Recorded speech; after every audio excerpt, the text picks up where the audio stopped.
Concernant la classe des adverbes.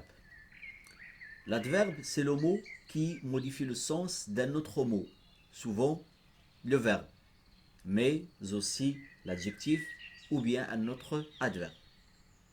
Commençons par l'exemple de modification de sens de verbe. Il regarde souvent les films policiers. Il regarde souvent. Souvent, c'est un adverbe qui modifie le sens du verbe regarde. Il regarde souvent. Un autre exemple. Il mange mal, il mange peu, il mange beaucoup, il mange vite.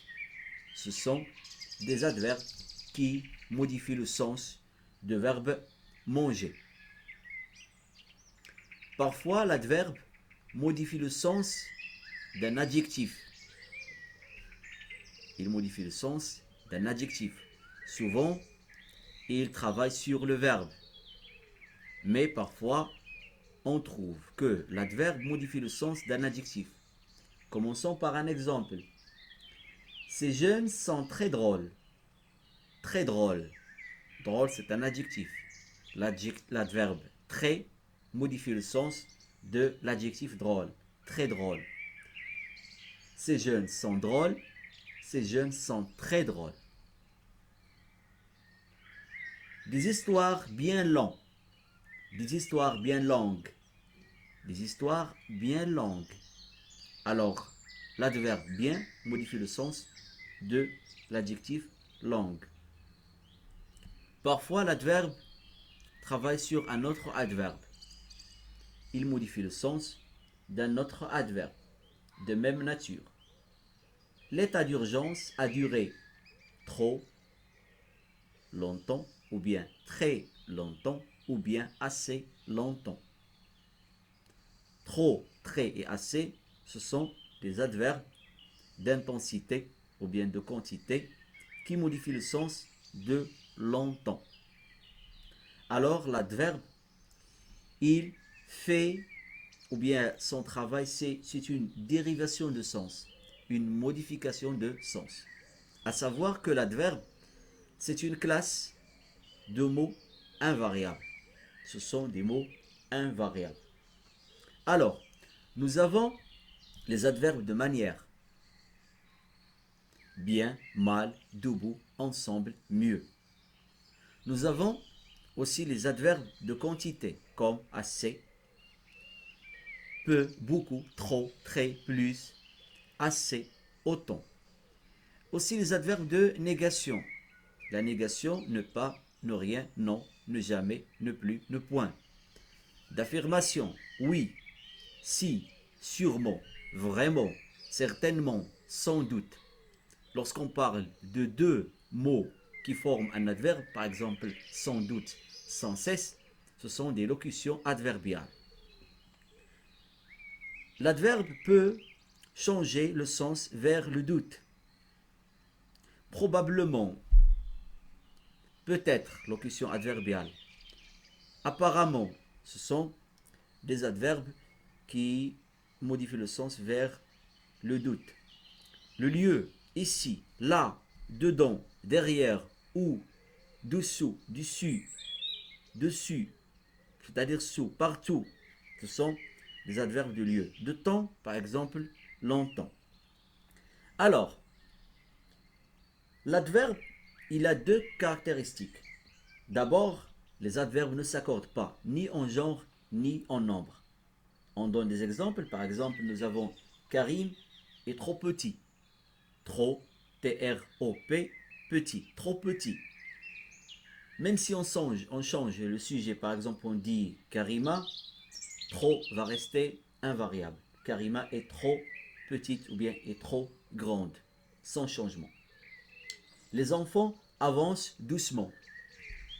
Doucement, c'est un adverbe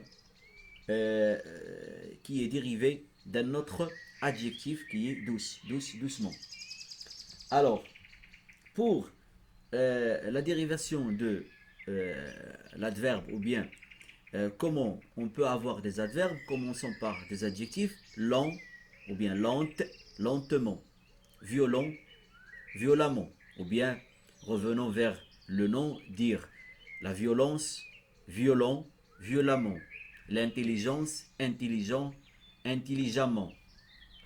Alors ce sont des adverbes, par exemple vrai, vraiment, absolu, absolument, réel, réellement, probable, probablement, gentil, la gentillesse, gentiment. Alors c'est la dérivation, brillant, brillamment, avec deux M, prudent, prudemment.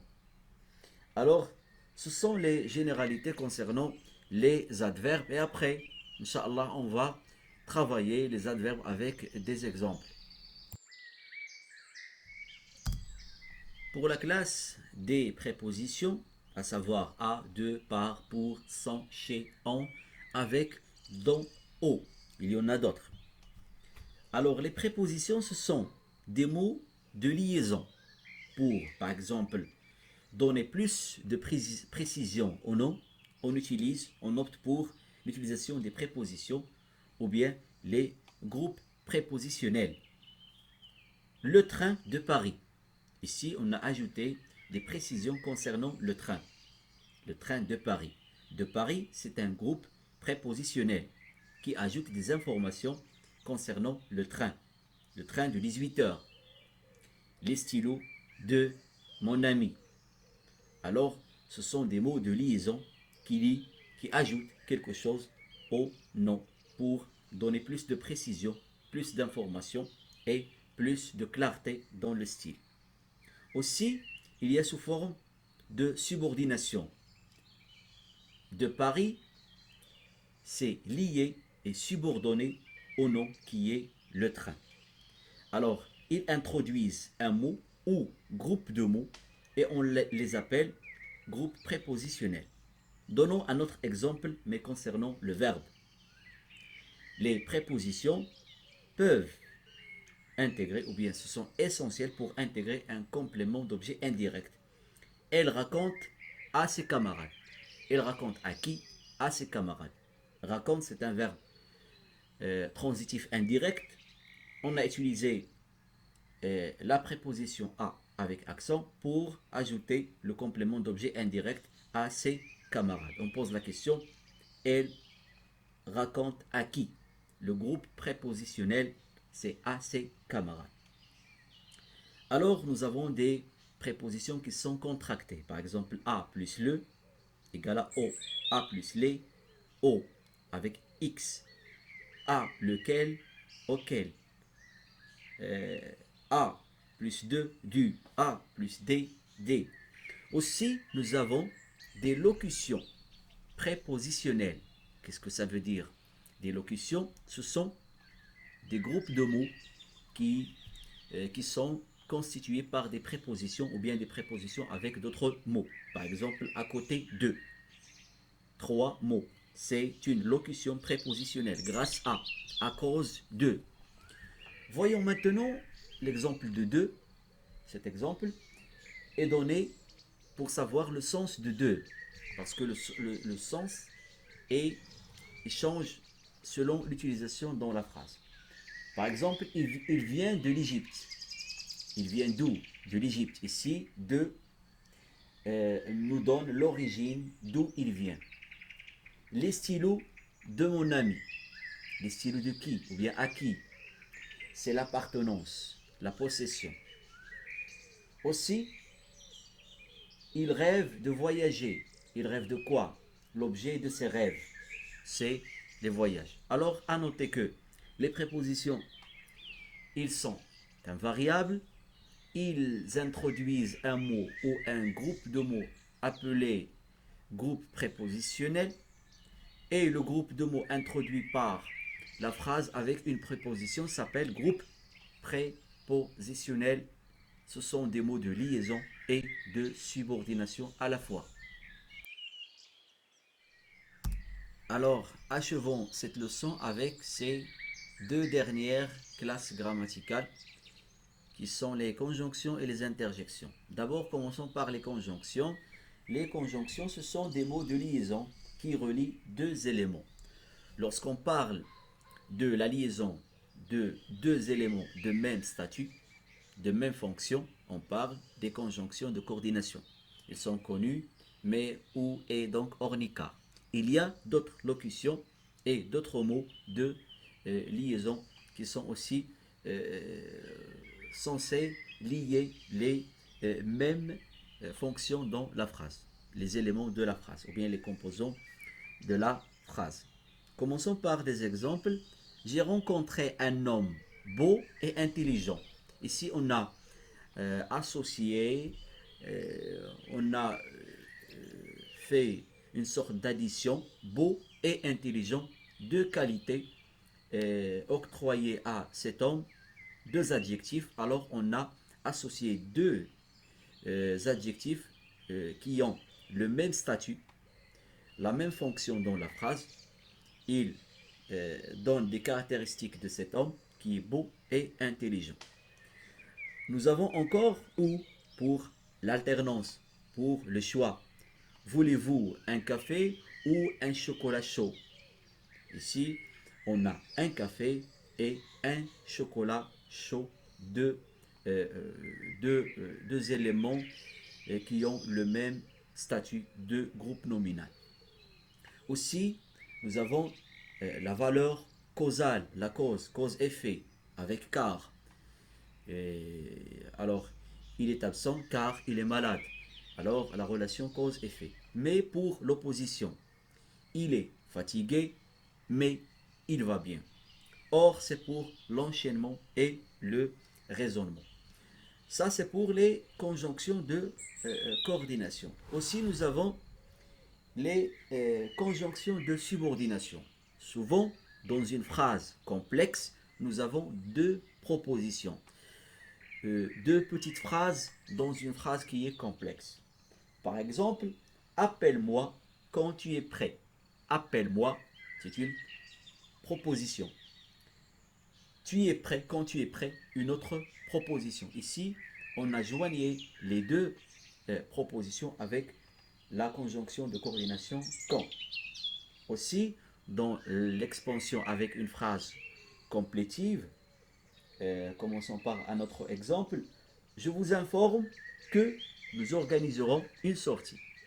Je vous informe, c'est une proposition principale et nous organiserons une sortie, c'est une proposition subordonnée. Il y a une relation comme père-fils. Il y a une phrase, une proposition qui gouverne et une autre phrase qui est sous la tutelle. Père-fils. Alors, je vous informe. Je vous informe de quoi?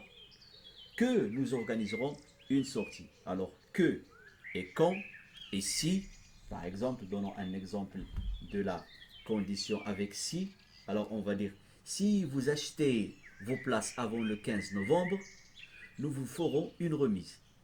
Si vous achetez vos places avant la date, nous vous ferons une remise. Si, ici, qui vient au début de la phrase qui est principale, ou bien qui est venue au début de la phrase qui est subordonnée, c'est une conjonction de subordination. Alors nous avons deux types de conjonctions.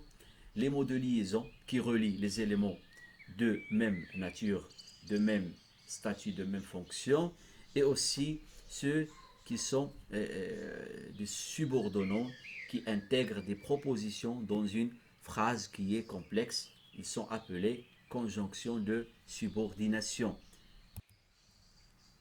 Pour les interjections, ce sont des phrases en un seul mot.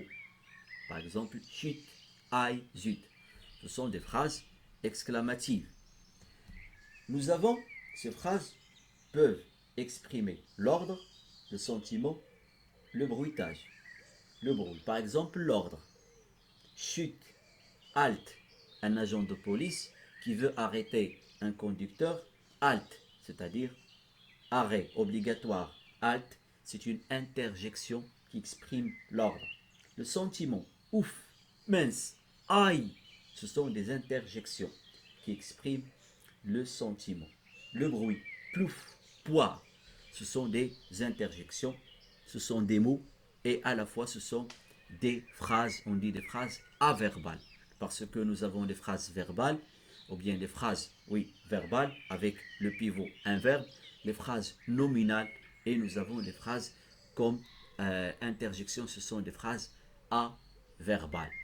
Alors, c'est tout pour cette leçon, et on va enchaîner, Inch'Allah, dans les pots que nous avons expliqués au début de la vidéo pour intégrer d'autres horizons et expliquer aussi les règles pour une bonne maîtrise, pour une bonne utilisation, pour soigner votre discours et s'engager dans des situations de communication variées avec un bagage linguistique assez riche.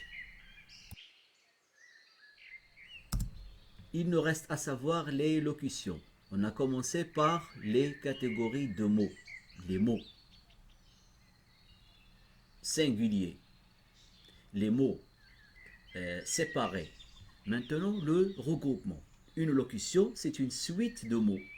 C'est le groupe de mots qui fonctionne en bloc, dans sa totalité. Il a un sens dans sa totalité. Et lorsque on fragmente ou bien on va essayer de séparer le groupe, on va trouver d'autres sens qui ne sont pas dans l'expression, dans la locution. En général, le maître ne faisait pas d'erreur de calcul. En général, c'est une locution formée par deux mots, en et général.